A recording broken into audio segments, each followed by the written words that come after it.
Okay, so let's review the ingredients. This is the passata, which is basically just like a tomato. This is a different type. This is from Whole Foods.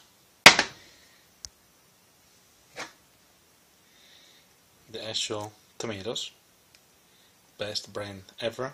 These actually come from Italy, like the rest of the tomatoes. When people say pepper, chili flakes. This is clove of garlic, meaning that it's a head with different cloves. Okay, one clove, here it is. And this from Trader Joe's, frozen basil. Usually one or two of those do the trick. Okay, so here we have oil warming up on gently medium. Now I'm going to show you the garlic, what it means to crack it. 2 cloves of garlic. Okay, you just take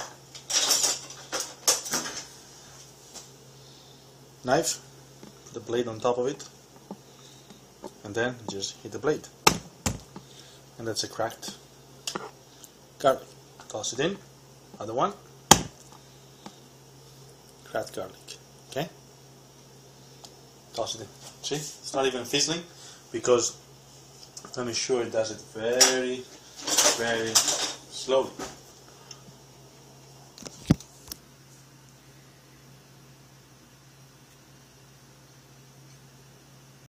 Okay, so now that's the way usually it's supposed to be fizzling. The garlic, that's the color, that's the way it goes, the bubbles. That means it's still good.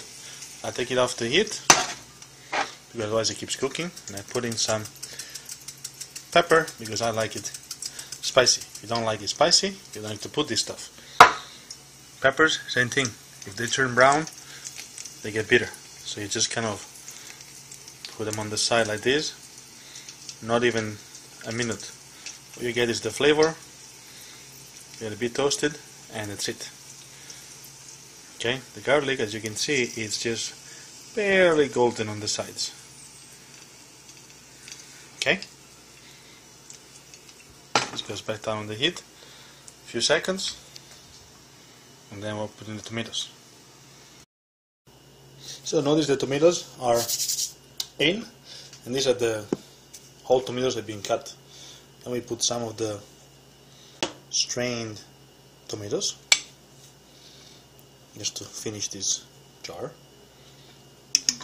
Then we put the other one just to give it a different kind of mixed up consistency. And then we'll do this little trick. There's lots of tomatoes still in here, so we take some water from the faucet.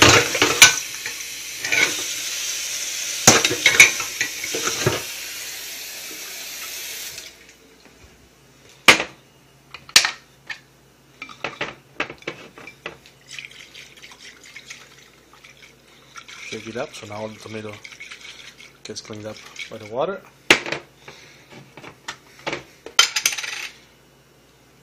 Put it back in. Now the water is going to evaporate when this thing cooks. Same deal over here. Lift it up to medium high. Stir it up. And then when it starts boiling, we reduce that to a simmer. Okay, so that is boiling. So now it's time to reduce the heat to a low to make sure that it only simmers. And it's hard to see it here because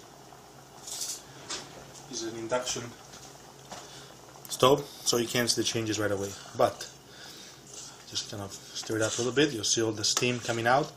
The steam comes from the water that is evaporating, and we need to make sure that the majority of the water evaporates, so the sauce gets a bit thicker and the flavor a bit more intense. As you can see right now, it's from stirring, temperature went down, and we just slowly bubbling. That is the simmer that you want to see for about 20-25 minutes.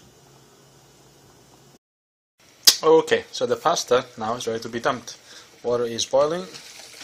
That's what it means when the water is boiling. First of all, to put the salt in the water. How much salt? That much salt, which is very full scoop with my hand, so probably 2 with smaller hands. And then just dump it in. 1 minute less than the cooking time. And this will be off, so some steam can come out, but the majority stays there because it has to boil really hard. Okay, it's about 5 minutes from pasta to be ready. This is the sauce. As you can see, it's all reduced and now it's kind of thick. That will be perfect because it keeps shrinking the last 5 minutes anyway. So it's time to turn it off and put a pinch of salt. Not too much, otherwise it gets saltier when it gets drier. And that's it. This is ready. At the end we're gonna put some basil. Meantime, I already have cheese grated ready.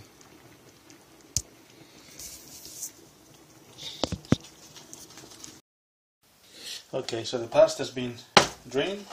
We get the sauce and dump it in pasta and keep turning it for about 1 minute.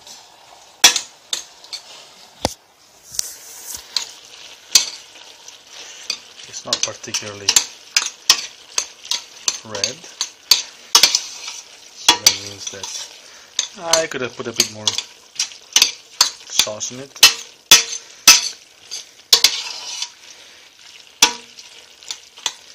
That's the time when the herbs can go in.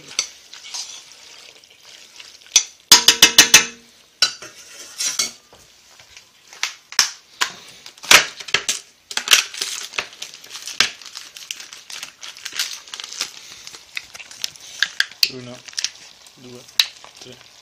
That's some basil.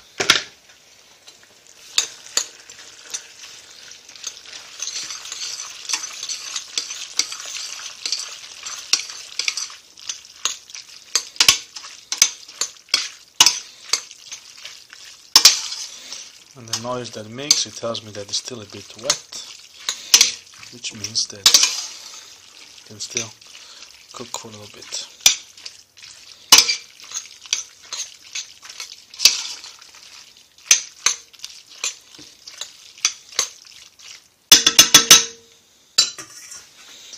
That's it.